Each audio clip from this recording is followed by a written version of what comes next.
mense so 'n bietjie stilstaan rondom die tema van eet, saam eet. Saam eet met Jesus, maar dan met die tema van kos, van eet, van mense wat nie het om te eet nie. So, ek het vir Dani gevra om so 'n bietjie ietsie voor te berei rondom hongersnood en wanvoeding en hy het my heel wat inligting gegee, baie dankie daarvoor. En die tendens is dat hongersnood en wanvoeding in die wêreld besig is om toe te neem en ernstige afmetings aan te neem. Ek gaan net so enkele punte noem. Redes daarvoor is onder andere die wêreldbevolking wat aan die toeneem is. Ons weet dat mense al ouer en ouer word en langer leef en daarmee saam dan werkgeleenthede wat al hoe skaarser word en dit veroorsaak dan armoede en hongersnood en wanvoeding by mense. Ons is bewus van al die oorloë in die wêreld, dit het 'n geweldige invloed op daardie lande waar die oorlog plaasvind. Mense kan maar net dink aan hulle besighede, boerderye, infrastruktuur, alles wat baie stremming op daardie lande plaas. Dan klimaatsverandering is 'n baie groot probleem, alhoewel baie mense dit nie wil erken nie, of nie die erns daarvan besef nie.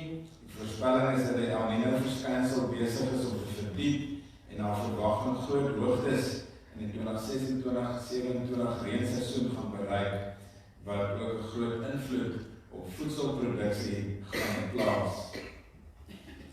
Dan Afrika is by verre die kontinent wat die meeste onder die toestande van armoede en hongersnood gebuk gaan.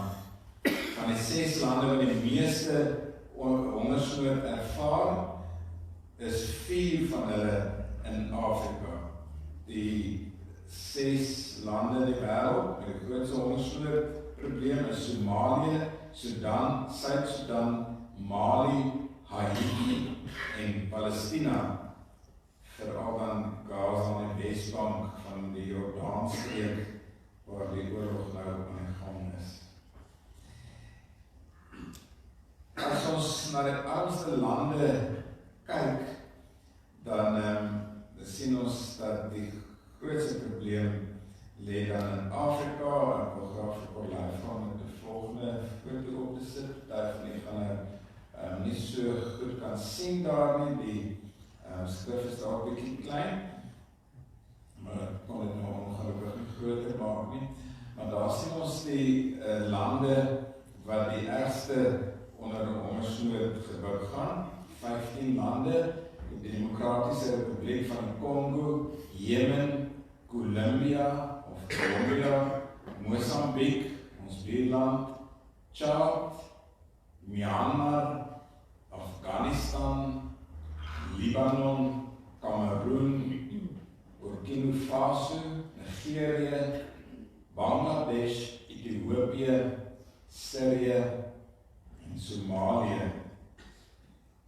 En nou kan ons dink, dit is alles ver en dit raak ons nie regtig nie, maar in ons eie land is daar ook onrusbarende syfers rondom hongersnood en wanvoeding.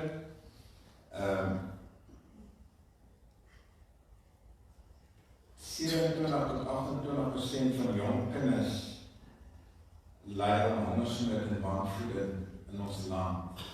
En dit is 27 tot 28%, amper 1/3 van die kinders. Hoë werkloosheidskoers is 'n groot oorsaak van hongersnood in ons land en dit lei natuurlik tot swak toestande, ekonomiese toestande. Ons gaan waarskynlik vanmiddag almal eers iets eet. Ons sit ons in 'n deftige restaurant en eet 'n heerlike bord kos wat ons 'n klomp geld kos. Ons het tussen die senior special van Spur ontdek, so ons eet nie meer so duur uit nie. Maar ander mense gaan eet ook baie duur uit vanmiddag. Wat reg is, en as ons dit kan doen, dan doen ons dit. En dit is 'n voorreg om dit te doen. Of ons gaan dalk 'n familiekuier, ons gaan vanmiddag by ons dogter hulle eet. Dalk eet jy vanmiddag by jou huis, dalk eet jy alleen vanmiddag 'n bord kos. Maar jy gaan iets sê om te eet. Terwyl daar miljoene mense is, wat nie vandag 'n bord kos het. Kom ons dink 'n bietjie ook in hierdie gebedsmoment aan mense wat nie kos het nie. En ons sê vir die Here dankie dat ons wel vandag iets van kan eet. Ek wil geleentheid dat jy verstil gebed.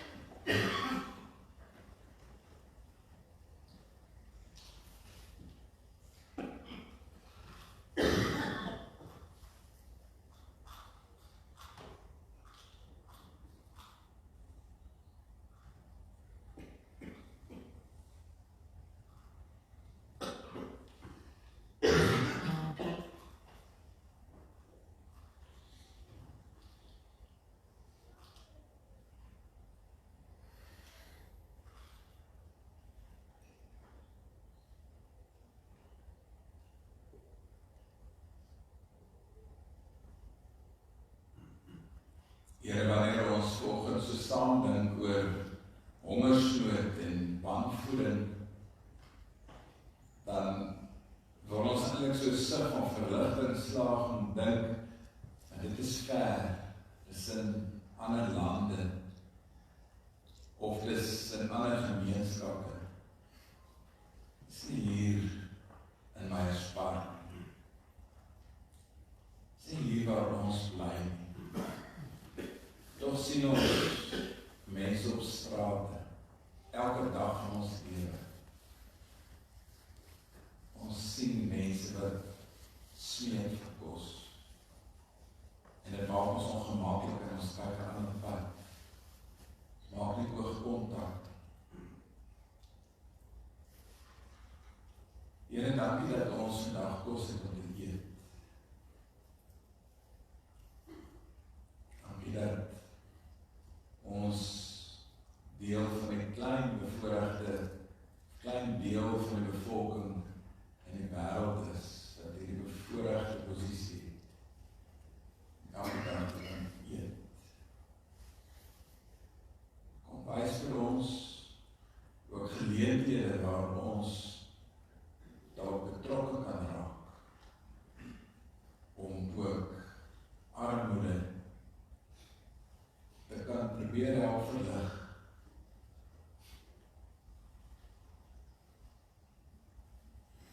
Bid, Here, dat die koninkryk sal kom. In Jesus se naam. Amen.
Die Here bly getrou tot in ewigheid.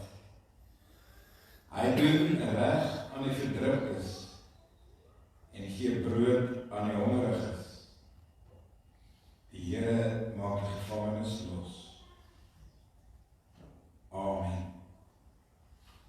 Gemeente, genade en vrede vir julle in hierdie oggend van God die Vader en die Seun en die Heilige Gees.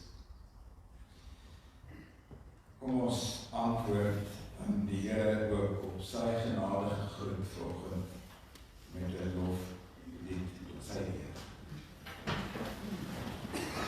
Oh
ons as gemeente het nou 'n loflied tot U eer gesing, saam met wonderlike begeleiding. En ons het net gesing dat U hier is. En ons voel dalk op hierdie oomblik baie geborge. Ons weet ons is in die teenwoordigheid. Here, mag hierdie offergawe vanoggend deel van ons lof van U wees. Amen.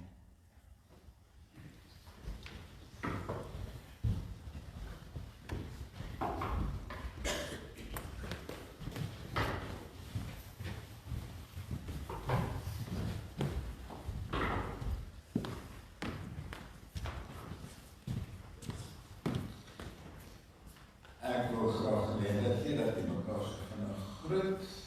Ons by familie sluit.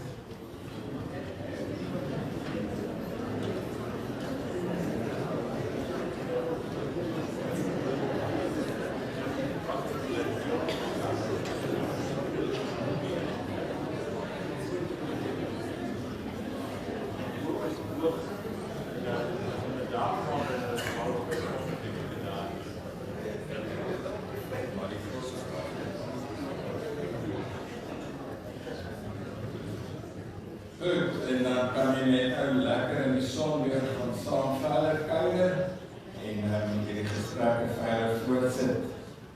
As ons dan by ons familienuus kom, en ek sien ek het vergeet om 'n paar skyfies agterkom met die verander van verlede week af. Maar as ons by die familienuus kom, dan is daar min dinge wat ons regtig wil uitlig vanoggend, dat ek is nog in verlof is. En op die agterste bladsy is daar regtig iets nie.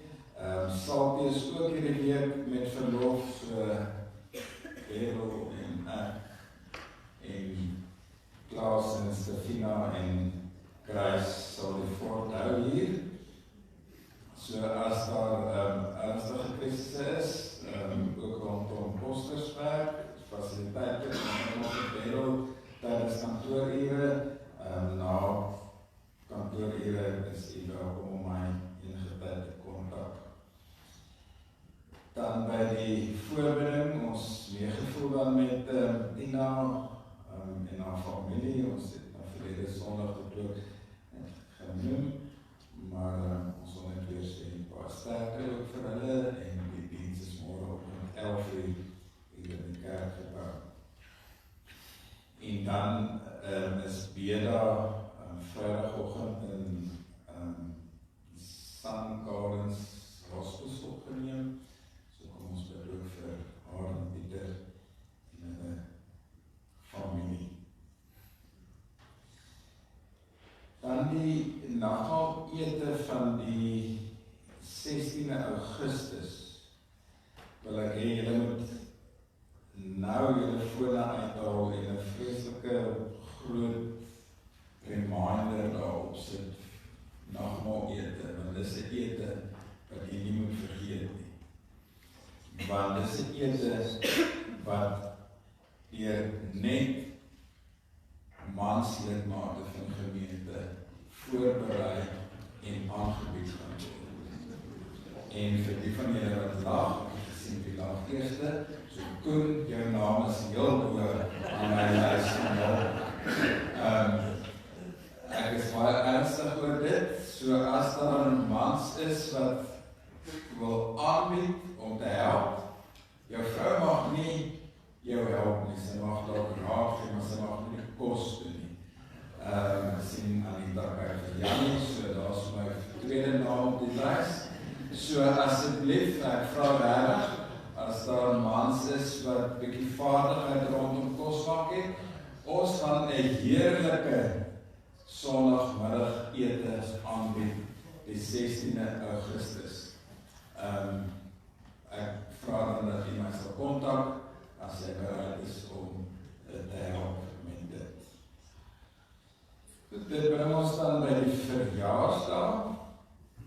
So 'n paar mense wat in hierdie week verjaar, 80 jaar en ouer, die 12de, vandag is dan die Sue Fernandes, en die 15de, Rani Bekes, 15de ook, Christo Pree, 17de, dan die Bessie, Fourie, en die 18de, dan die Anna Stegman, op die Basile staan net 'n dik fout, daar staan sy is 9 jaar oud, maar sy is eintlik 90, en nou in die 9 is net omgeraak. So, is enig iemand anders behalwe dan die Bessie hier? Goed, dan die Bessie, baie geluk dan met dan sy 89ste verjaarsdag hierdie week. Mag dit vir Tannie 'n baie mooi en baie geseënde jaar wees. En ek gaan sommer die kers dan na Tannie toe bring, is dit reg? Of wil Tannie hier voorkom? Goed. Sy wil net hê almal moet sien hoe mooi sy nog lyk.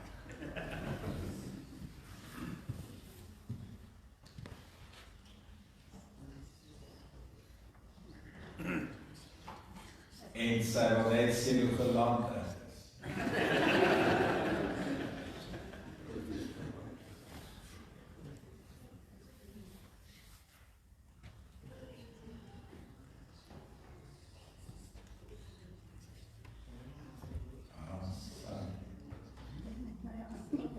Ek sal dan nie nooit los.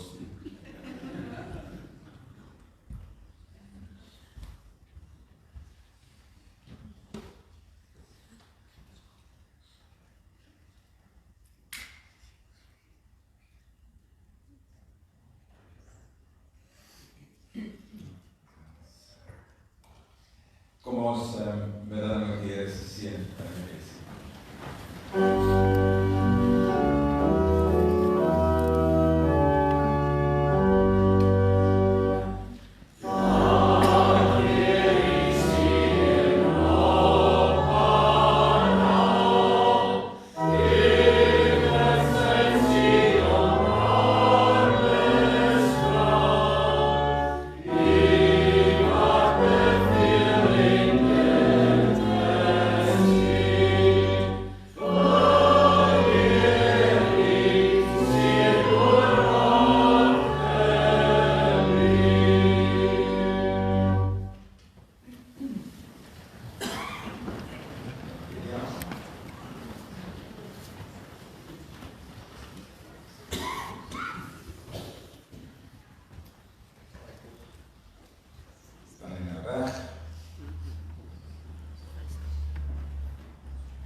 Voor ons by die kindermoment kom, en wil net hoor is dat daar iemand anders wat in die week verjaar, volgende hier is. Daar agter sien ek vir Christo. Nog enig iemand anders? Goed, ek gaan nou nie vanoggend volledige kindermoment hou nie, maar ek wil vir julle 2 vrae wat hier is, om gou vorentoe te kom en dan die sjokolade te gaan uitdeel.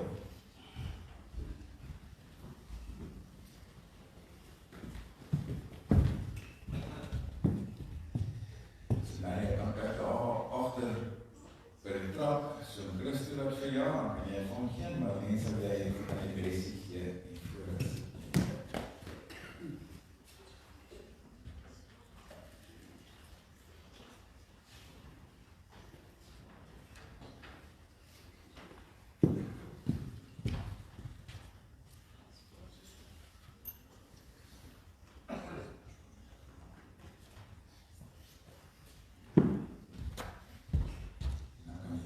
Elkeen kry. Dan gaan ons eers saam bid.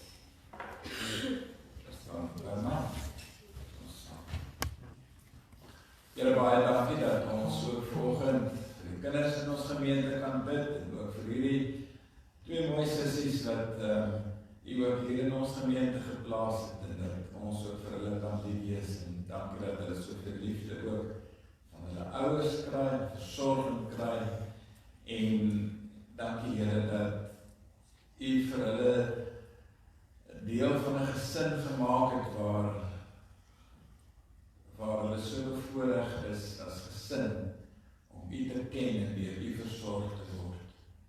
Dankie dat ons elkeen deel van sulke gesinne kan wees. Seën vir hulle, mag die vrede met hulle wees. Amen.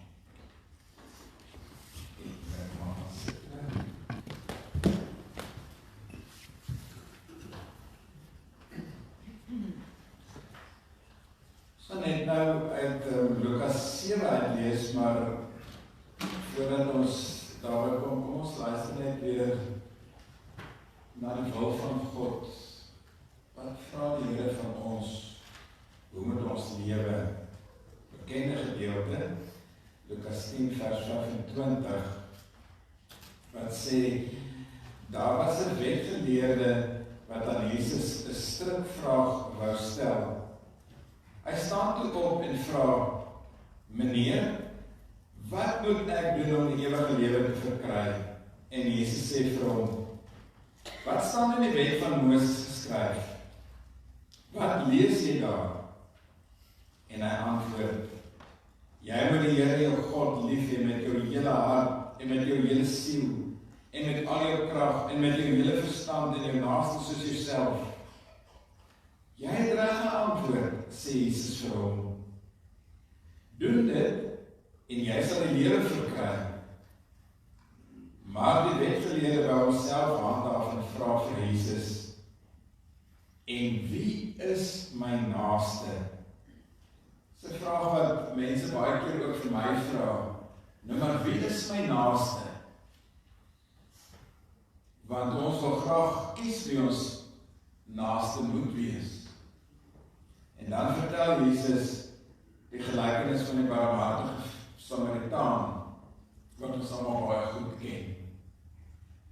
En daarin sê dan vir hierdie wetgeleerde eintlik wie jou naaste is. Enige een in nood. Enige een wat oor jou pad kom. Enige een wat jou hulp en jou aandag nodig het, is jou naaste. En vir hom of haar moet jy lief hê, soos wat jy jouself lief hê. Ek net nou in my gebed genoem dat ons baie keer oogkontak van my met iemand wat eintlik ons naaste is. Omdat dit ons ongemaklik laat om iemand by die robot of die straat te sien staan en weer. En ons weet nie wat om met hierdie persoon te doen. Hy of sy is ons naaste.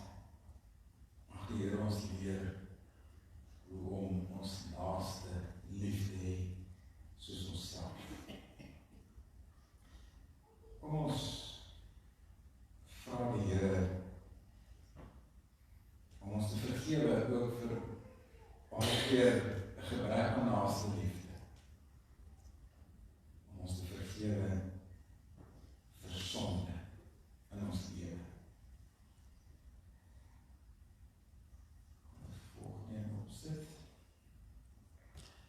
Voor God en saam met die gemeente van God bely ek my gebrokenheid. Dat ek op verskillende maniere my eie lewe verwond, die lewe van ander en die lewe van die wêreld.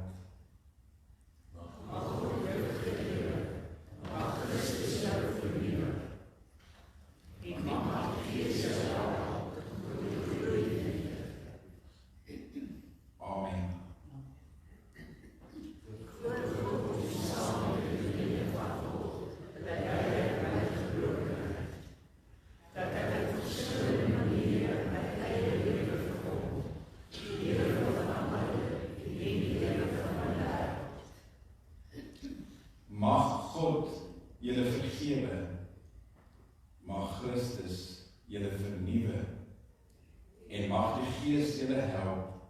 om te groei in liefde. Amen.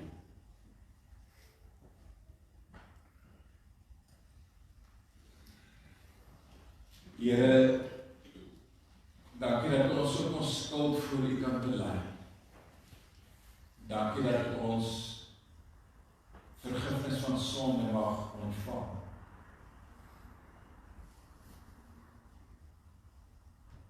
Maar mag ons ook vanoggend weet dat dit nie sommer maar net 'n maklike paar woorde is wat ons hier sê, en dat dit soos 'n towerstafie is wat oor ons kom swaai en dan is alles reg en alles is goed en ons gaan maar net aan met ons lewe nie. Mag ons vanoggend besef wat U vergifnis gevra het. Die lewe van ons Here Jesus Christus.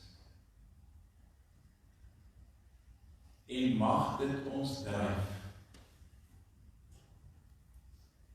om voortdurend te soek wat naaste liefde is, voortdurend te soek wie my naaste is. Mag ons voortdurend soek na maniere hoe ons ook ons liefde teenoor U kan uitleef en moet uitleef. Ons kom bely vanoggend ons skuld voor U. En ons sê vir U dankie ook vir U woord. Dankie vir U Gees wat ons in die waarheid lei. Mag U Gees ons ook vanoggend lei. Mag U woord vanoggend praat. Mag ons vanoggend ervaar. God is hier. Ons bid in Jesus se naam. Amen. Lukas 11, vers 36 tot 50.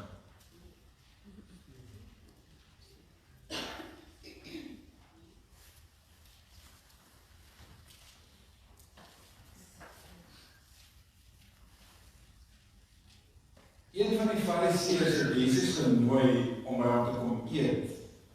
Hy het in die huis van die Fariseër ingegaan en aan tafel plek ingeneem. 'n Sekere vrou in die dorp, wat 'n sondige lewe gelei het gehoor dat hy in die Fariseër se huis aan tafel was.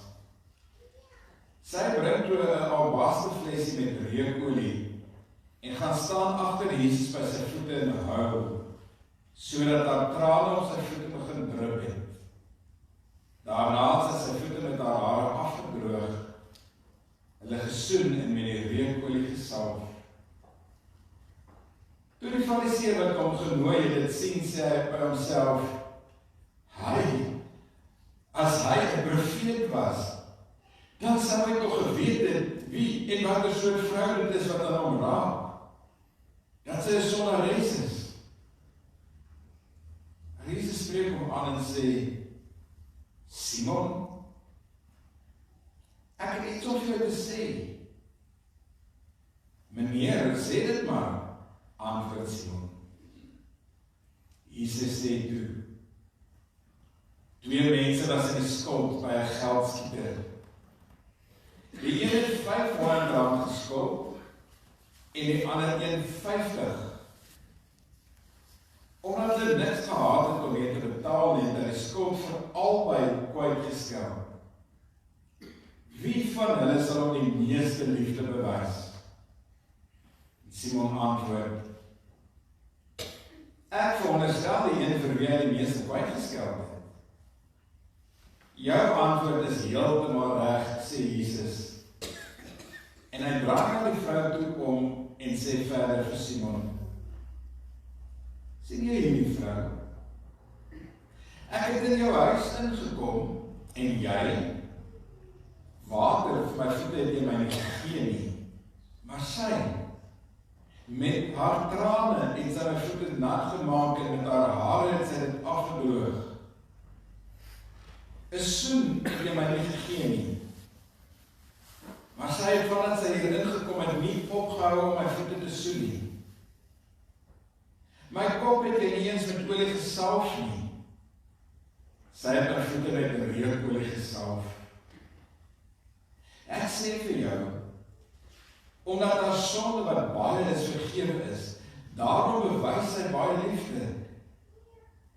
Maar hy vir wie min vergewe is, bewys min liefde. En Jesus sê vir haar, jou sondes is vergewe.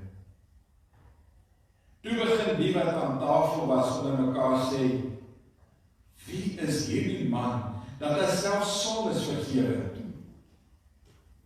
Maar Jesus sê vir die vrou, jou geloof het jou gered. Gaan in vrede.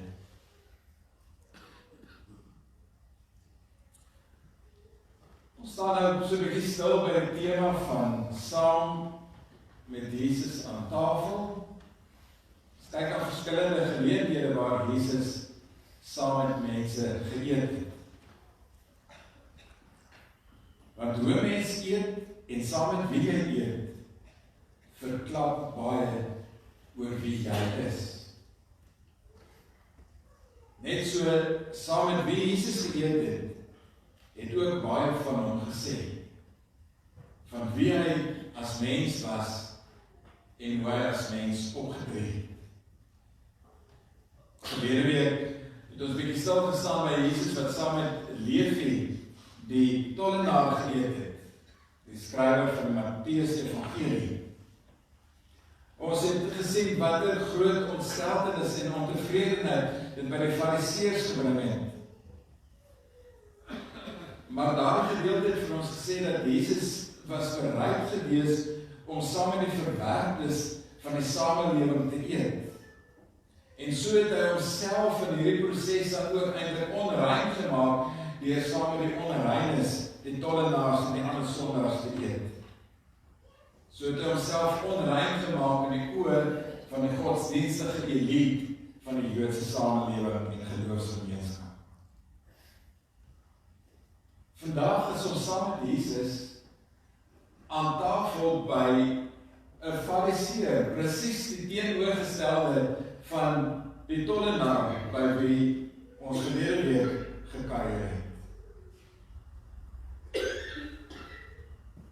Vandag is ons saam met Jesus by die elite, die belangrike mense, die geseënde mense van die godsdienstige Joodse gemeenskap. Simon die Fariseer. En dit is so, Fariseërs was goeie mense, hulle was godsdienstige mense, hulle was gelowige mense, hulle was wetsgehoorsame mense. Die gemeenskap het na hulle opgekyk. So hulle was presies die teenoorgestelde van die tollenaars. Verlede week was ons by hierdie feestelike geleentheid wat Levi aangebied het, uit dankbaarheid dat Jesus hom geroep het as volgeling en as een van Jesus se disippels. En ons het gesê, uit hierdie groot, kom ons noem dit nou maar partytjie gehou, om sy dankbaarheid daaroor te bewys, en aan sy vriende en mede-tollenaars en mede-sondaars genooi en gesê, kom kyk na wat met my gebeur het en wie my lewe verander het. Vandag eet ons in die pastorie. Maar kom ons doen dit asseblief 'n pastorie van sê, so ten minste 50 jaar gelede. Pastorie waar alles streng en goed georden en goed gemanierd sou wees. Daar sou die kinders op 'n aparte plek gaan eet. Die beste eetgerei is voorgestel. Elkeen by hierdie ete sou hulle plek moes ken. En nou is Jesus hier in die pastorie van Simon die Fariseer. En dadelik sal ons wil vra, hoe gaan Jesus optree? En ons ons hou eintlik ons harte vas en ons wil sê, gaan Jesus hom dan gedra by hierdie deftige geleentheid. En dis miskien wat Lukas juist vir sy lesers wou hierdie vraag by hulle oproep. Hoe gaan Jesus hier optree? Gaan hy daarom al hierdie streng reinheidswette en die godsdienstige reëls van die Fariseërs gehoorsaam en nakom? Want in daardie tyd was dit baie streng toegepas. En al die reinheidswette wat in Israel gegeld het eintlik ook op die geografiese gebied van waar hy gewoon het betrekking gehad. Sekere plekke binne die dorp en dan veral Jerusalem was reiner as ander plekke gewees. En die grade van reinheid het verskil van hoe naby of hoe ver jy van die tempel af gebly het. Hoe nader jy aan die tempel gebly het, hoe reiner was jy. En hoe meer gesiene was jy gewees. En het jy ontsag in die samelewing gehad. En dan geld dit teenoorgestelde natuurlik ook, hoe verder weg jy gebly het, hoe minder rein was jy in jou omgewing gewees. Ag, nou weet ons, vandag word ons nog steeds geklassifiseer op grond van waar ons woon. Ons maak self baie keer daardie klassifikasies teenoor ander. Terwyl ek hieroor nagedink het, toe dink ek aan die dag toe Rico, ons seun, gebore is. Ons het op daardie stadium met Verdiens gebly en Rico is in Frankfurt gebore in die Dr. Zuurbeek Hospitaal, 'n klein provinsiale hospitaal, die huisdokter en die keisersnit gedoen en die een dokter van Frankfurt was 'n narkotiseer gewees en beide Karin en Rico het aan die Here gebly. Dit was in die deftige hospitale met die allerbeste dokters nie. Natuurlik is hulle nodig. Ek wil maar eintlik net sê, Rico is net in 'n klein hospitaaltjie in Frankfurt gebore. En my oudste broer, dit was so op sy verjaarsdag gewees, die 8de April, en ek bel van die telefoonhokkie af, want ons het nog nie selfone gehad nie. Ek bel van die telefoonhokkie af daar in die hospitaal, my broer, om vir hom te sê, weet jy, jy het nou oom geword, so op jou verjaarsdag, want Rico is nou volgend gebore. En daar is 'n persoon wat die gesprek luister, of hoor, want dit is nou in so gesamentlike vertrek. En hierdie persoon staan op en hy kom wens my geluk en hy is saam met my bly. En dit was iemand van Frankfurt gewees, wat ek glad nie geken het nie, maar ek het afgelaai bly in Frankfurt. En hy vra vir my, en jy, waar bly jy? Ek sê Verlies. Hy sê oor, en hy draai om, en hy stap weer weg. So jy word geklassifiseer op grond van waar jy bly. Vandag nog steeds. En so het dit gegeld in daardie tyd, baie meer en baie strenger. Hierdie ete van Jesus by Simon sy huis was waarskynlik nie in Jerusalem gewees nie, of was definitief nie in Jerusalem nie, was waarskynlik in Galilea gewees, maar daar het die reinheidswette ook gegeld. Die priesters en die fariseërs en die wetgeleerdes was die mense wat die naaste aan die tempel gebly het. En hulle is dan gesien as die baie rein mense. Die onreines, die sondaars, het aan die kant van die dorp gebly. Dikwels in die mure rondom die dorpe, want die dorpe baie breë mure gehad, om die vyand ook uit te hou, en daar het die arme mense maar gebly binne daardie mure. Hierdie onderskeid tussen rein en onrein en wie belangrik is en wie nie so belangrik is nie, het dan baie ooreengekom ook met die eetgewoontes van die mense van daardie tyd. So wat 'n mens geëet het, en dan ook saam met wie jy geëet het, was baie belangrik geweest. Net so belangrik soos wat dit was van wat jy nie geëet het nie, en saam met wie jy ten alle koste nie sou geëet het. En skaars het Simon sy gaste by die etenstafel aangelê, onthou nou, ek het die vorige keer gesê, dat was gewoonlik so 'n lang tafel gewees, ek het net nou 'n foto prentjie daarvan gesien ook, en die mense het op banke gelê, op hulle linkersy, 'n kop gestit op hulle linkerhand, en dan het hulle met hulle regterhand geëet, en hulle voete het dan so eintlik agter die persoon langs hulle gelê. Kry daar die prentjie net so in die gedrag.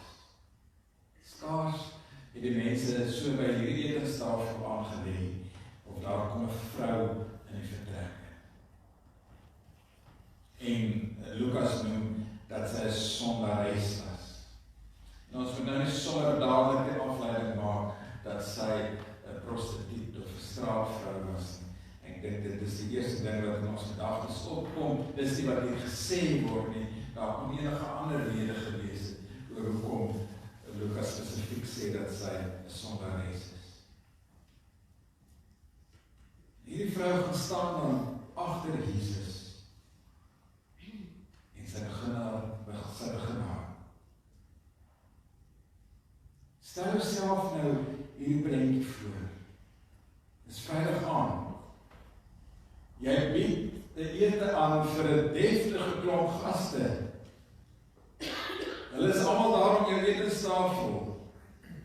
Al die vername mense van die dorp, jou spoggerige bure, en natuurlik jy as dominee en mevrou dominee. Nee, mevrou dominee sou nie daar wees nie, want sy sou nie belangrik wees nie. Nee, dominee was daar, want dit was mans wat in die eetvertrek was. Jy is allemaal daar in die pastorie. En dan skielik is daar so 'n vrou in hulle midde. Wat 'n skok, wat 'n ontnugtering. Hierdie vrou moes waarskynlik vroeër van Jesus gehoor het. Dalk het sy iewers al met hom te doen gekry. Maar dit is duidelik dat sy haar sonde besef het en haar sonde voor God bely het en dat sy God se genade aanvaar het. En daarom hoor sy dat Jesus by Simon die Fariseer se huis is vir ete, en dan gaan sy in die huis in en sy neem hierdie fles reukolie saam om haar dankbaarheid teenoor Jesus te gaan bewys. Maar almal in hierdie vertrek moes verskriklik ongemaklik gewees het. Almal sou dalk gewens het sy het nie daar opgedaag nie, want dat sy hierdie hele deftige ete kom ontsier met haar teenwoordigheid. Maar wat doen Jesus? En dis die ironie van hierdie gedeelte. Niks. Jesus doen niks. Hy laat haar toe om te doen wat sy wil doen. Al dryf sy teen alle reinheidswette en etiket van daardie tyd in. Haar trane van dankbaarheid drup op Jesus se voete. Ek het een keer met 'n kind, 'n laerskoolkind te doen gekry, wie se trane ook letterlik op die vloer voor hom gedrup het, toe hy vir my gesê, dominee, ek wil nou my lewe verleer. En sy trane het letterlik op die vloer gedruk. En so drup hierdie vrou se trane op Jesus se voete. En asof dit nie erg genoeg is nie, maak sy in die openbaar tussen al hierdie deftige mans en hierdie rein mense haar hare los wat onbetaamlik was vir 'n vrou. En sy droog Jesus se voete met haar hare. En mense sal eintlik wil sê, maar wil hierdie chaotiese situasie net nie opbou nie, want dit voel net asof dit erger en erger word. Wat interessant is dat die vrou, hierdie sondares, al die reinheidswette en etiket nagekom het, presies soos wat dit eintlik verwag was om te doen. Wanneer jy as gas by iemand se huis gekom het, dan was daar iemand wat jou voete gewas het, soos ek verlede week ook gesê het, en dit was gebruiklik die persoon op die baan. Ek het net vir Alex gesê, ek het hom buite gegroet met my gewoon weggegroet, en toe groet ons mekaar hier agter, sê ek het jou nog nie met die ander hand gegroet, en toe sê ek, ons gaan nou by die broederlike kus kom, maar kom ons stop nou by die groet. Maar dit was die manier gewees om iemand so te verwelkom met 'n kus op die wang, en dan ook om die persoon met olie te salf. Dit doen hierdie vrou alles. In van alle plekke 'n fariseërs huis. En Jesus keer haar nie, en so verbreek hy self al hierdie reinheidsgebruike. Maar daarmee kom beklemtoon Jesus dat die onderskeid tussen rein en onrein geen plek meer in die samelewing het. Geen plek in God se koninkryk het nie. Al wat belangrik is, die enigste beginsel wat in God se koninkryk geld, is God se genade. Die hierdie vrou toe te laat om sy voete te was en met haar hare af te droog, wys Jesus vir die mense in die vertrek dat die slegte mense wat die verste van die allerheiligste deel van die tempel af bly, dikwels die naaste aan die allerheiligste leef. Want dit is hulle wat weet dat hulle God se genade nodig het. En dan vertel Jesus hierdie kort gelykenis. En die persoon wat weet dat jy alleen God se vergifnis moet ontvang, is die een wat dankbaar is. Soos leef die van verlede. En in die bergrede wat ons in Matteus 5 lees, sê Jesus ook, geseënd is hulle wat weet hoe afhanklik hulle van God is. Omdat hierdie vrou besef het dat sy baie sonde het wat vergewe is, dus wys sy baie liefde aan Jesus. Die fariseër doen presies die teenoorgestelde. Hy glo hy is hierdie rein persoon. Hy het nie eintlik sonde in sy lewe nie, daarom het hy nie eintlik iets wat vergewe moet word nie. En daarom kom hy ook geen van hierdie reinheidsgebruike en etiketreëls na, soos wat van hom eintlik verwag is. En hy het nie gedink, hy het dit nodig. Ek het aan die begin gesê, saam met wie jy eet, sê baie van wie jy is, en hoe jy is. Saam met wie het Jesus hier? Nou, ek weet hy saam met hierdie sondige vrou. Maar hy eet ook saam met die fariseër. Die persoon wat dink dat hy die God se genade nodig het. So Jesus toon sy liefde en sy omgee vir die tollenaars en die sondaars en die armes en die uitgeworpenes van die samelewing Maar hy het ook ruimte in sy hart vir die Fariseer. Die een wat dink dat God nie nodig het. En daarom aanvaar Jesus Simon se uitnodiging om daar te kom eet.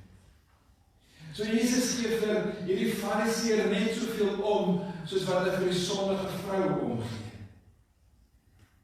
Hy eet saam met sondaars en heiliges. Heiliges in aanhalingstekens. Hy eet saam met die reines en die onreines. En dan sê Jesus aan die einde vir die vrou, jou sonde is vergewe. Gaan in vrede. En dit is so asof ons eintlik so verlig voel. Ons hoef ons nie meer oor hierdie vrou te bekommer nie. Want sy het nou God se genade ontvang. Die hemel het draai gaan, 'n sondares het tot bekering gekom. Maar hy het ons al gewonder, waarheen ons hierdie vrou gaan? As Jesus sê vir haar sê, gaan in vrede, waarheen gaan sy? Want sy gaan nie meer inpas in haar ou sondige lewe wat sy geleef het nie. Haar sondige vriendinne gaan haar nie meer met ope arms verwelkom nie. En Simon die Fariseer en sy vriende gaan ook nie vir haar kans sien nie. So sou daar iewers iemand wees wat haar in liefde sou ontvang. Iemand wat self ook bewus geword het van God se genade en God se liefde. Iemand wat self bewus geword het van hoe afhanklik ek van God se genade is.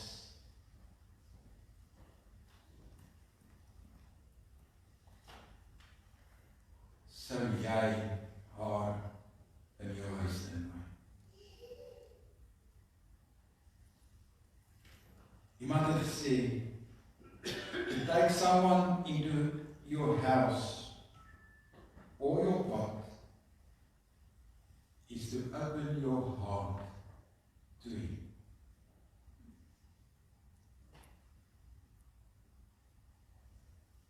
God is by die saam met weer een.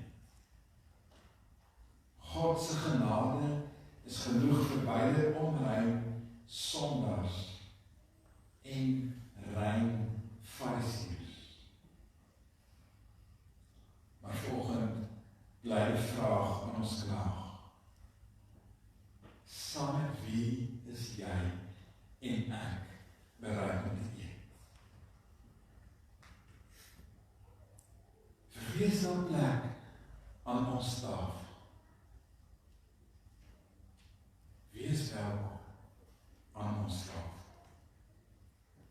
Vir wie is ons bereid om ons huise en ons harte oop te maak? Aaron Small het 'n gedig geskryf, Noem my nie, wat ons dalk bietjie kan laat dink. Ons miskien laat besef dat daar dalk meer van die Fariseer in ons is, as wat ons graag sou wou hê dit moet wees. 'n Profeet van Jesus, Jay, 'n profeet. Jay met jou paleishuis. Jay met jou aeroplane motorcar. Jay moet daai sad smile van jou en jou tears. En jou woede waar op die pulpit. Met jou skorrels vol aardappels en vleis. Jou huis, 'n woestyn. Nou sal mens jou verbeel. En hoe lyk dit met jou kale pote vir daai streamlanding? Hoe lyk dit met jou toegang vir die vel van 'n kameel? En hoe lyk dit met daai skorrels vol vir sprinkane?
wil u nooi om nou te staan en saam met my die geloof in die Here te bely.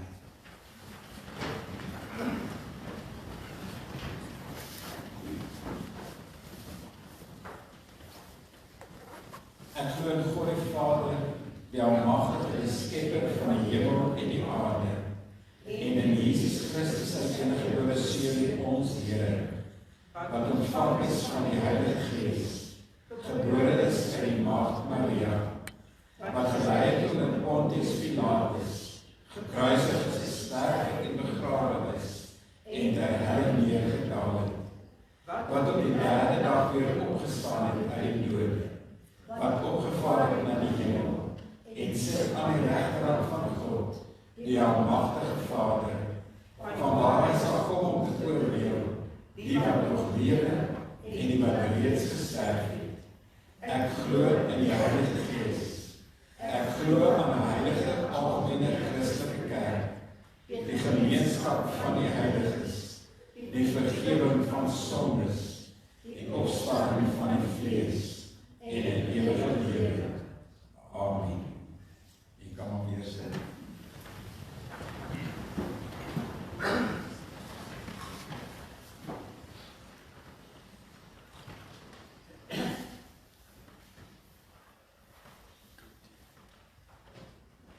Here, dankie dat U bereid is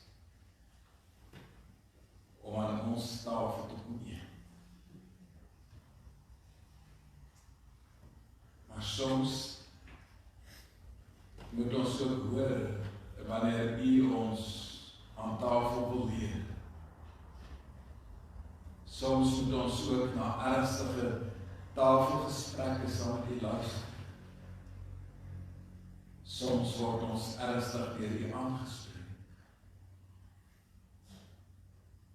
Soms verloop ons ete saam met U nie soos wat ons dit beplan het nie. Soms wil ons van die tafel af opspring en wegloop. Soms wil ons vra, hoe durf U so aan my tafel optree? Here, Gees van waarheid, kom leer ons. Leer ons dat saam met wie ons eet en hoe ons eet, baie van onsself sê.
sit 'n ginekoloog in die eerdiens vanoggend en dis lidmate wie se kinders is ginekoloog is en ander spesialiste agter. Ek het niks hierdie te doen nie, maar ek kan net bedoel ons kind is net 'n gewone dokter of die gewone dokter in die wêreld gebring en Karen se of Alessandro en daar is er van ginekoloog waarvan ons dankbaar was, anders was sy daar nie vandag nie. So, ek het niks teen ginekoloog. Staan asseblief.